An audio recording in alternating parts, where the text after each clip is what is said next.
Foghlú, Steve Foghlú. Yeah, it's great to be here. Thanks so much for the invite. So yeah, I have loads of slides, but they're all nice slides like this, and none of them have too much text. So they're mostly just images of things I find interesting. And yeah, what we'll do is I'll talk for maybe 20 or 25 minutes, half an hour. We'll see how we go, and it's such to leave loads of time at the end to have a conversation in the room. So this is, does anyone know where this is? Uruk Woods in Kerry. There's a little tiny enclave of Kerry on the Beara Peninsula, and this is it. It's they reckon one of the very few kind of woodlands that have survived since the end of the last ice age. Just continuous presence on the landscape for 10,000 years, which is interesting in its own right. But Ireland's got fascinating woods. This doesn't even look like Ireland. This looks like Costa Rica or something. This is a temperate rainforest or hyperoceanic woodland. These are woodlands where the ecology is strongly informed by the wet conditions in the west of Ireland, which are radically different actually, at least for now, from the east of Ireland. Like rainfall in where's the town of Leitrim near Linan has up to 3,300 mils of rain every year compared to parts of Dublin which would have 700 mils. So really different climates, and these wet climates facilitate habitats like this where you just plants growing on plants, and they're just really rich and amazing. Old pine woods. This is Rock Forest in West Clare, where a single stand of pine that they think survived the extinction of pine in the 1700s. And they did some soil cores or mud cores in the lake, and they looked at the pollen through the ages, and they said actually pollen's been here from the last ice age right through to now, and it proved that this, whereas pine had disappeared from the rest of the landscape, that it had persisted in this spot. This is actually, I didn't know I had this. This is the townland of Litterera, and we're very familiar with this scene, uplands without much significant amounts of shrubby or woody vegetation.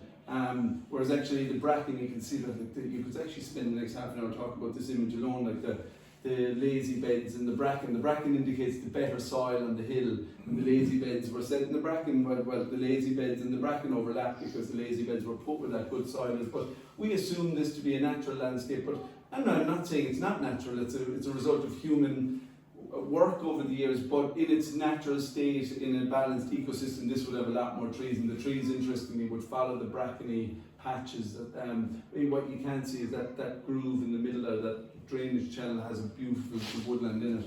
So these are two lads, they're again from the Borland Valley, which is near Kilgarvan. It's between Cork and Kerry. And I think today's talk is going to be about like this kind of rich interplay between humans and nature, and I try to maybe leave value judgments out of it. It's just the way things have been and the way they've gone, and I'm interested in how that rich interplay can maybe allow us to benefit a bit more from our relationship with nature into the future. They're amazing brothers, Danjo Cronin and Sean Cronin. They're both sheep farmers. Danjo's a fencer, and he fenced off that woods on the left of the picture 15 years ago, and it's made an amazing recovery. And his brother is just a real inspiring character about nature. So Home Tree are a young organisation. Started on an organic farm in West Clare in 2014, a lot of people came to that farm looking to do something good for nature. I suppose there was an increasing awareness of climate change and biodiversity loss, and Home Tree was set up to give them a vehicle. They could either contribute their time or their money, time in planting trees or money in terms of paying for trees to be planted. And it's grown a huge amount since. I'll talk about that growth in a minute, but we do a lot of different things now. We bring land into restoration through ownership. We do own some land and we'll own a bit more, but our key strategy is to actually partner with existing landowners. Again, I'll talk about that. Very much, we're a holistic organisation in terms of very much focused on humans and culture and creativity and all those good things, but also very much evidence-based. We have a strong team of scientists on our team. We do lots of different things. We grow trees, fence woodlands, we have a nursery, there's lots of things going on. Community is a key focus, people and community. It'll come up again and again through this talk that our challenges aren't really technical. We know how to restore bogs, we know how to create woodlands, we sometimes don't know how to bring communities or individuals along on that journey with us, and sometimes we don't know how to pay for it. We do a good bit of advocacy, advisory and education. This is our headquarters, 16 acres, Suckler farm we bought in 2021, and we restored an old cottage, threw up a classroom area, and you see in the background there's 4 polytunnels, there's another 4 going there, and we had 2 here. We lost one in that last big storm. But yeah, there's right now there's 32 people working there, broken down into different teams, very multidisciplinary, possibly too broad, possibly trying to do too much. We have an ecology team, forestry, financing, community, nursery and comms. There are key areas of focus and interest. That's actually a picture from my hill before, Home Tree would have been started, but it would have still been just something that was done on the weekends. So grown a lot, those figures aren't perfectly accurate, but our current turnover it'll be 3 million this year, up from 40,000 in 2021. Key, I know some people in this room will be working for community organisations or interested in this space. One of the most critical things we did on our journey was define our strategy. Organisations like ours can be pulled left and right and up and down with different grants. You need to know who you are first and what you're trying to do, and then you can know if grants are relevant to you or if a body of work is relevant to you. So long-term vision is in the next 10 years around 60,000 acres of land brought into restoration. Our vision, an all-island of thriving, resilient ecosystems and vibrant, ecologically engaged communities. That's our kind of North Star as an organisation. I'm conscious there's loads of slides to get through, so I don't want to dwell on these, but the values piece was interesting. We were on a research trip to Scotland, and we kind of really, it took us hours to grind out those values, but we're very happy with them in the end. Pioneering, we want to be at the cutting edge, and that might be technologically or just from a methodological point of view. Nurturing, I think that's a key thing, nurturing both nature, but also humans, people we interact with, and also our staff. And the last one's a key one, is pragmatic. We're not ideologically bound to, we'll work with anyone within reason. A lot of people can be quite puritanical about the state or state agencies or other organisations, and we try to be pragmatic always. So our area of interest is the West Coast, the upland areas of the West Coast. These are our existing sites. We've got about 600 acres. We don't want to be large landowners. The strategy here is to own around 9 sites in strategic locations. These act just like our hub in Ennistimon does right now. Places where people can go to work, where our nurseries can be, where people can come and learn, where we can demonstrate nature restoration in action. So just sites of activity or interest relating to nature. So this is one of our sites in Knockon in the Glenlash Valley or Man Valley in Galway. It's a 300-acre hill farm, borrowed off a benefactor at a low interest rate to pay for that site. Still probably working out how to pay that back, but we've a full restoration management plan in place devised by our ecologists. These are kind of new, I think, in an Irish context. A lot of nature restoration is done on a habitat by habitat basis, rather than working at a landscape scale and saying, God, you're dealing with multiple different habitats here and multiple different conservation objectives. Like a acid grassland could go towards possibly a heath or a woodland, and it's about trying to decide what's the best outcome for it, and also what keeps you in line with the law and regulations such as the Habitats Directive. So that site will involve woodland re-establishment, both planted and natural regeneration, peatland restoration, river restoration. So that's just one of the sites. I'll skip that slide. One of our big kind of breaks was EIP, a European Innovation Partnership, again for people working with farm orgs, community groups. These are very relevant. It's a mechanism funded by the EU. It'll be gone actually in the next CAP cycle, but I think it'll be replaced by something similar, where if you identify a policy gap, it could be got to do with lakes, you can propose a solution, and they'll fund that solution, and you get quite a bit of free rein to implement a solution, because it's okay to make mistakes. What they're looking for is, what did you learn while trying to implement what you thought was a policy solution. Here, the challenge was farmers weren't interested in creating woodlands. They weren't interested in state-granted forestry. We believed they would take it up, but it was a big decision socially, psychologically, for them to commit land to trees forever, and we thought they needed extra support, and we trialled it for 2 years. It was really successful, 100 acres created on 12 farms. The big thing for that EIP though is it gave us our first ability to pay wages for the first time from 21 to 22. We have a much bigger EIP now called Ivra Woodlands EIP. That's a €2 million 4-year project in South Kerry. The challenge there actually is there's no policy mechanism to protect or expand our upland woodlands, and also these upland areas are very challenging to work in because of EU designations and legislation to protect habitats. So it's actually very difficult to create new woodlands in the uplands, because we're very conscious of protecting very legitimately other habitats like species-rich grassland or heaths or whatever else it might be. Another community we're working in is Caindra, the Beara Peninsula in Cork, 22 landowners. To me, this is our model. 22 different landowners were doing an assessment of all the habitats in their area and giving them a long-term restoration plan to work on. So we really want to be a kind of a handmaiden of nature restoration, rather than us kind of being seen as doing it all ourselves. We want to set the conditions, give the right information and a plan, and hopefully the financing for communities to be able to lead or drive these things themselves. You all know Moncon passed away last year. Moncon was on our board, and I think, you know, a huge inspiration for us, and, you know, I suppose informed our philosophy and our approach. And so for that reason, like, a huge amount of what we do is based in culture and people. This is the process we've been undertaking in areas we've worked. This is Glenisky in Sligo, called deep mapping. So a lot of mapping that can happen with ecology is about map the geophysical properties of a place, and this goes beyond that. It maps cultural elements of a place, or mythological elements, or folk memory, music, whatever it might be. So yeah, there's a full report backing this deep mapping process.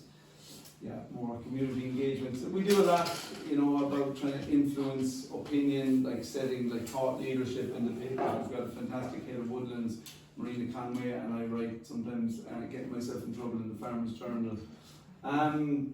We've kind of enterprises within the charity. We're a charity, we're not for profit, but we try to run it like a business. You know, we try to make smart business decisions, and we do have things that we sell. We sell nursery, and we sell saplings from our nursery. We have a full-time seed collector there. We sell books, we sell gifts or memberships that you can become a member of Home Tree. These are all hugely underperforming. Like, I think we could do a lot better here. Try to kind of embrace technology and use it. Like, some of the costs of assessing our sites are just eye-wateringly expensive, like, for modern ecology processes. And so trying to find not shortcuts, but like legitimate ways of understanding land and making plans for the future of land, using remote sensing, using existing data that's out there. So I just wanted to go kind of back to the start of nature in an Irish context. Not too bad, we've 15 minutes left, so I better speed up. This is what Ireland looked like 20,000 years ago. You see the map over here, the little island in the western bit of the ice floe. We were under a sheet of ice in some parts up to 1 kilometre high. So there was little or no trees, probably no trees. Some people say there might have been little refuges in southwest Kerry.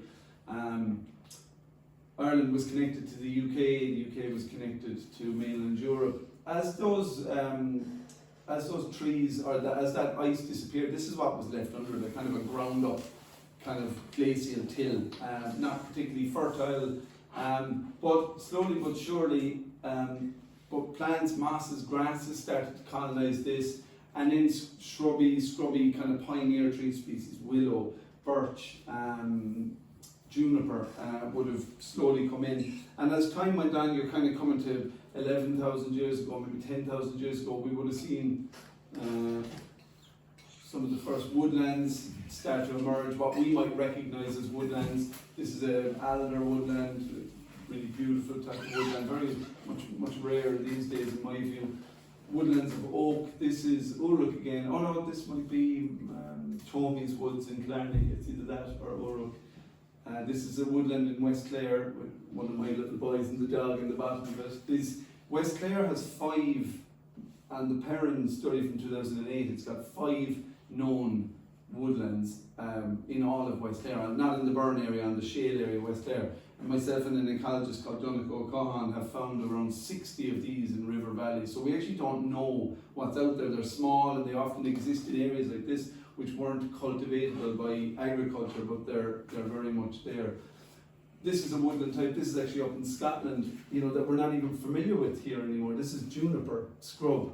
And one of our rarest birds, for people interested in birds, I love your logo of the kingfisher, is the,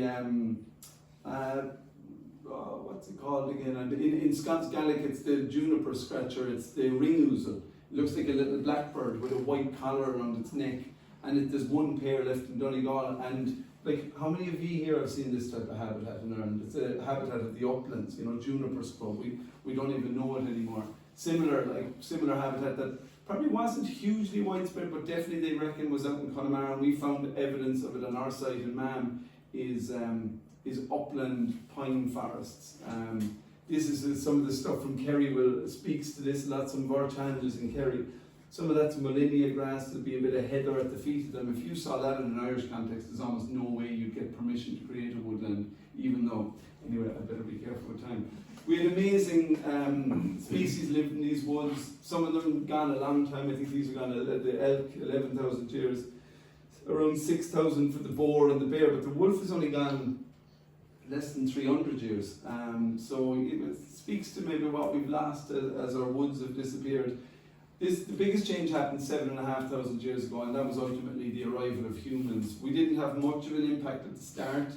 We were hunter-gatherers for 2,000 or 3,000 years, and we lived within the woods. But the advent of iron and the advent of agriculture around 5,000 years ago really spelled the end of Ireland's woodlands. Well, they slowly declined, but not before a kind of a woodland culture would have emerged, but in text, in language, in place names, in even the alphabet. But as we transitioned from stone tools to metal tools, we lost a lot of our woodland. So there's some ongoing woodland clearance to this day. There's a woodland ecologist called Oliver Rackham, and he would have suggested that well before the plantations, up to 3,000 years ago, we were probably down to about 20% existing woodland in Ireland. So we cleared a lot of it ourselves to make way for agriculture, which was, in its own way, a very pragmatic decision. These things can be hard to read, but it's a pollen graph, and it's from a lake in Sligo, I think. But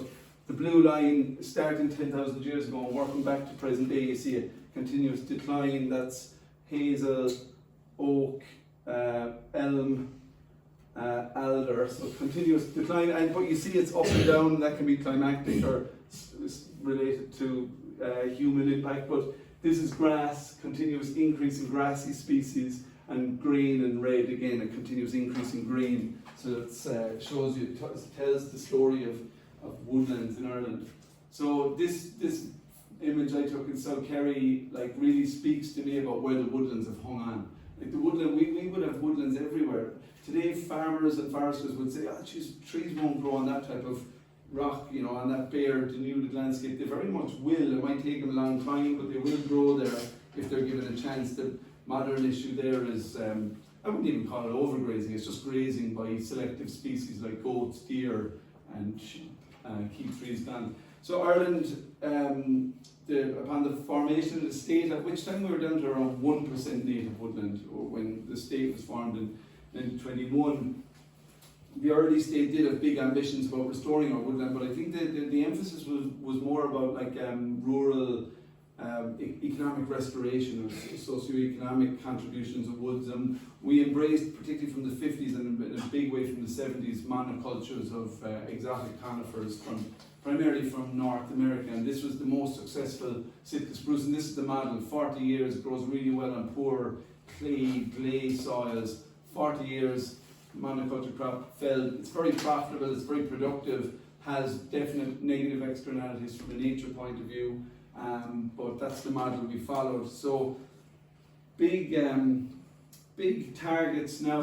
The top ones, just to speak to where we're currently at. Total woodland cover in Ireland is 12%, just 1% of the country's native woodlands.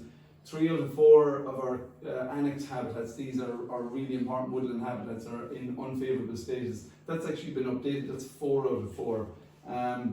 The state's got big targets. It wants to get to 18% woodland cover by 2050. To do that, we need 18,000 hectares a year.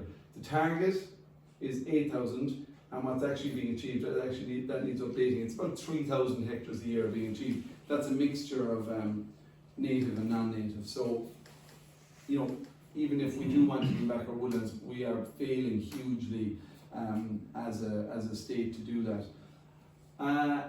The original woodlands planted by the state led it. It was the Forest Service, which later became Quailcha, but the model has shifted now to incentivising farmers like Danjo Cronin, and farmers like him, none of these woods are going to be planted down in Cork or in the Golden Vale. They want them all to be planted. The economic forces push them west, but actually, interestingly, they push them into these this is a soil productivity map. The lighter, the lower the productivity. The woods economically are pushed into this western band, but actually that is designated areas or environmental protected areas which keep woodlands out.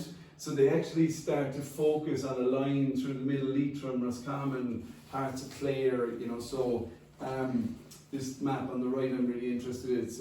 It's actually population trends. The lighter the colours, population is going down. I'll only get distracted by that now.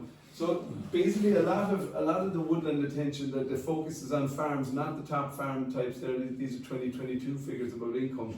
On the bottom, suckler sheep farms in the west of Ireland in non-designated landscapes. And the reality is, for a whole host of reasons, farmers are extremely protective of land and the future of their land, and decisions on land they're not made just by the farmer. You know, a friend of our charities, Cullamach and Yumra, once called it, you know, peer pressure from dead people. They're thinking, God, what would my father think, or his father, what would my neighbour think, what would my brother in America think? It's a big deal. When the state pays you to create forestry, it's a permanent land use change. The land's not going back to farming, and that's a really big deal. So unless it's clearly in farmers' best interest, they often are very slow to say yes to it. The other thing is, like, not just farmers, what's our perception of what good land is? Like, this is a beautiful habitat in my view. It's considered very poor land, but this farmer took matters into his own hands, cleared all the nature. Now all the nature's gone. He's got a nice road. It's reseeded, and now it's good land. And this logic, that's actually that makes sense from not hugely from a financial point of view. We could debate that, but in the eyes of that farmer, that makes sense, because he or she has never known a useful income from that site. That's wasteful, whereas at least this might produce a couple of lambs or a couple of weanlings. So we want farmers to kind of get into woodlands, but actually they've been let down quite a lot. They hate scenes like this. This is a family that were Murphys. The land was planted in the 50s and the Murphys disappeared. They disappeared from that area. So it's hard emotionally for farmers, but also the system discouraged them from connecting with forests that were planted. The whole system was run by contractors, and farmers never engaged in silviculture. In the EU, on the continent, farmers and landowners are very much engaged in their forests. They're, the art of growing trees, that never happened in Ireland. And some disastrous things happened along the way. Trees got ash dieback. Some of the best land was planted, the trees got diseased, and the state was nowhere to be seen. This compensation has come in recently, but similar with big storm events, catastrophic, and farmers just stopped really believing in trees as our nature, as a land use. And as much as sheep or sucklers aren't particularly profitable, better the devil you know. So I'll fly through these. I think in the absence of like farmer buy-in and a really dependable long-term state scheme for farmers to step into, what you're seeing is scenes like this, where land is being walked away from. Farmers are pulling back from land, You can see it here again. You can almost see the chronological, the fields that are still being kept, fields that have been abandoned 10, 15 years, fields that are abandoned 30 years. You know, that the land is going back to nature. You could say, great, the rewilding is happening. I would warn strongly against that. This could have been the last breeding spot for curlew in South Kerry. This could be, it happens to be grey willow, it could be rhododendron ponticum. So this kind of, and of course all of this, more abandonment here, not so far from where you're from. This is near Brandon actually, the other side of the mountain to you. The saddest thing for me about all this is that it happened without any local intention. It's seen locally as a failure, gave up, rather than saying actually with a little bit of direction, a little bit of intention, this could potentially bring the state closer to where it needs to go, and we should be able to reward local people for doing that, but that's not where we're at. So we talked today about, we said the title of the discussion was Nature for the People. I've got about 3 or 4 minutes left, but I might take 7 just to get through the last of the slides. Is like I've talked a lot about what farmers think, what farmers want, what farmers need, and like there's 130,000 farmers in the country. There's 400,000 one-off rural houses. So that like rural Ireland is bigger than just the farmers, and of course there's 6 or 7 million people in the country in total now, and we all have a vested interest in nature. So I suppose I'll speak a little bit about what people themselves, farmers and non-farmers, think. We did this project recently for the MPWS as part of the consultation for the Nature Restoration Law, and it was called Community Conversations. And we went all over the country, rural, urban, good land, bad land, everywhere, and we spoke to hundreds of people about like how they perceive nature, how they perceive what happened to nature, what they want in the future for nature. There was 7 key findings. This report is online, so I'll let you find it, but I picked out 3 that resonated for me. This was a huge one. Deep frustration with governance failures, paralysis, accountability gaps. Basically that the state is missing in action when it comes to protecting nature or restoring nature. If you see something bad happening, I won't get into it because I don't have time. This second one, an overwhelming sense of loss or grief, that like people, and this was farmer, non-farmer, everyone lamented the loss of the corn crake, the loss of salmon, the loss of trout, the loss of even shrimp, mackerel coming into the coast late in the summer. Big theme. This is, I think, was the key one, that farming is vital to Ireland from a cultural and its ecological heritage. Certain land habitats, farming is essential for them, like species-rich grassland. But farming is also a big driver of loss. And essentially what people said is, we want farmers to be looked after, taken care of in a meaningful way as the best placed people to restore nature, the people closest to the land. I'll just speak about like what's actually happening with nature for a second, and then I'll just have a couple of slides to close. I love this diagram because it speaks to just simplification. Nature loves niches. Like each piece in nature, be it a lichen or a bug or a bird, has its own niche. And as we simplify landscapes, remove landscape features like hedges, walls, ditches, streams, we lose all those niches and we lose nature along the way. And sadly, there's still very little protection for nature. This is a tiny little wetland near where I live, and who knows what could have lived in this. Newts, wading birds might have used it for feeding, frogs, and you can see the landowners just digging a channel and putting in some carry pipe and just draining it for a couple of square feet of grass. No real benefit. Again, like a river. This is all. The sad thing for me is this is all second nature in when it comes to farming, and I farm a little bit myself, so I'm not criticizing farmers. This farmer really sees that they're just cleaning up a field, opening up some drains. It's all very logical, but the side effect for nature is catastrophic. All the stream vegetation just completely removed. Similar to this, slurry just shot in over a ditch in a pool. So I've just a couple of slides left about like what, then we can open up to a conversation. I suppose what I see is we need more regulation, which isn't always the first step to solving a problem. Is more rules, more enforcement, but it's true. We also need an alternative for landowners who wish to step into nature restoration. That's long-term payments that they can say, God, there's a 25-year scheme I can step into. I can be sure of my future, even my kids' future on this farm. But the final thing is like just much more meaningful, and this is the bit I'm interested in, cultural engagements with key, and I don't mean just landowners, I mean fishermen, hunters, anybody close to the land, turf cutters, is that like, I think sometimes people in my sector, in the environment sector, there's a saying, there's a difference between being right and being effective. They're much more satisfied to be right all the time about how serious our problems are rather than being effective. And I think sometimes being effective is actually moving closer to the people you see as being the problem. So this is a project where we sent a group of around 9 artists to different farming communities around the west coast of Ireland to listen and to learn about the problems and the challenges. And it was a fantastic project. I don't have that much time to get into it, but this film is about 2 minutes. I might see if it'll play, and that's my last slide, second last slide.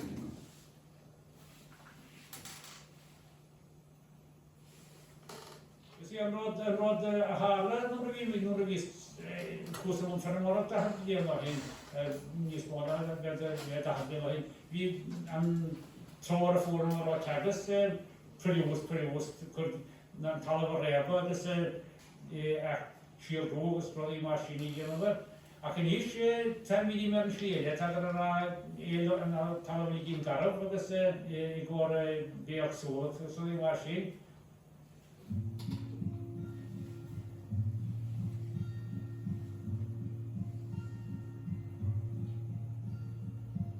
Din Shanachas, the deep knowledge of a place, like the old wisdom, it's the combined knowledge and experience of generations of generations of generations. Nothing was a Shanachas and just all this to idea was a static, spell, just like welke kids can all the thoughts of that. The Shanachas allows us to consider great kind of culture that already exists in any small place. I'm really inspired by the group of people that hopefully to pull together. The possibility of the sharing of knowledge in this group is very, very inspiring.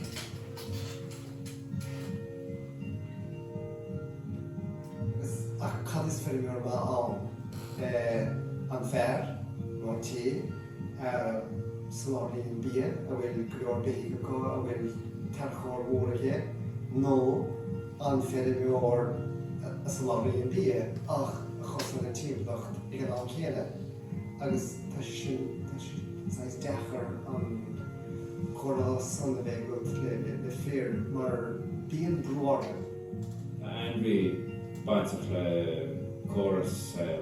The chorus the chorus in Keen's we fashion dim with hand bunch of flesh, but the was all this the topper heats on can machen willen on the glue to go sheer, like the glue to go on, space in the glue to the macaroon edge, on nasction, a will little bill edish, a casolus, a stag, a snodder, a cares in the in the mole, the on, it's a will on.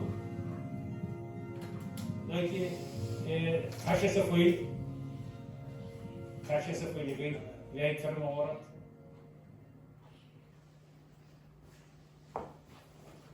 So that project was called Ginshanicus, which is about the lore of a place, and I think it's a good place to start, a conversation and talk to people from a local area. And if you start with climate change or biodiversity loss, you're immediately onto a loser because these words are already loaded and charged and having so. Where if you ask people about their memory of a place or the meaning of a townland name, it's a far richer way into the conversations about change and the future. So this is my last slide. Really, it's a group of young girls in Lower Crumpon in South Kerry or in Mid Kerry, and their area has been changed radically in recent years by wind turbines, which is probably progress at some level, and spruce again, another thing we possibly need. But I'm really interested in what the future for some of these young people are. There's a farmer in a local pub said one night he was showing a person a picture of a massive Chillery butterfly. He says, if you have that now on your bag, you can get €5,000 extra. And the other fellow said, just the bad land is the good land now. And I think there's something in that about this. The peatland there stores carbon, it holds back water, it can mitigate flooding, it could be amenity value. The problem is our society actually isn't paying for any of that, and we need to find ways that these young people, when they grow up, through providing these critical ecosystem services, can actually benefit no more than their ancestors benefited from producing food. So yeah, if anyone ever wants to get in touch, there are my details there, and Sinead Scale, not too bad.